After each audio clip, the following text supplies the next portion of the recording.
brought to you by Palvi Agrico. आता शेतीसाठी जे काही लागणार ते घरपोच मिळणार, तेही मोबाईलच्या एका क्लिकवर.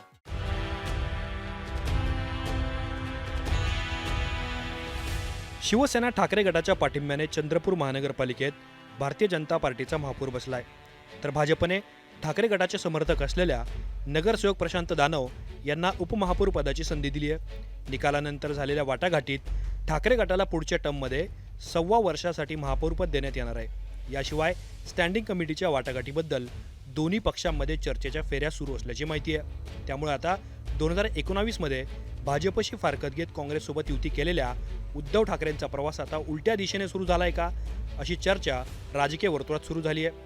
कल्याण डोंबिवली महानगरपालिकेत मनसेने शिवसेनेला दिलेल्या पाठिंब्यानंतर ठाकरे गटाने थेट राज ठाकरेंना लक्ष केलेलं होतं. आता जेव्हा ठाकरे गटाने चंद्रपुरात भाजपसोबत युती केली, त्यावरून मनसे आक्रमक झाली. स्थानिक पातळीवर हा निर्णय घेतला गेल्याचा दावा संजय राऊत यांनी केलेला असला, तर मग ठाकरे गटाने त्या नगरसेवकांवरती अजूनही कारवाई का केली नाही, असा प्रश्न उपस्थित होतोय. चंद्रपूरच्या निमित्ताने ठाकरे आणि भाजपच्या जवळीकीची चर्चा सुरू झाली आहे. परिणामी यावरून एकनाथ शिंदेंच्या शिवसेनेत अस्वस्थता वाढण्याची शक्यता आहे. राज्यात महाविकास आघाडीचा प्रयोग झाल्यानंतर उद्धव ठाकरेंनी भाजपला प्रमुख प्रतिस्पर्धी मानलेलं होतं. राज्यात अनेक ठिकाणी अभद्र युत्या होत असताना ठाकरेंनी कधीही भाजपसोबत हातमिळवणी केलेली नव्हती. परंतु मुंबई महानगरपालिका हातातून गेल्यानंतर राज्यातील अनेक ठिकाणी ठाकरे गटाला गळती लागल्याचं पाहायला मिळालं होतं. म्हणून ठाकरेंनी चंद्रपुरात जे झालं ते घडू दिलं का, असाही प्रश्न निर्माण होतोय.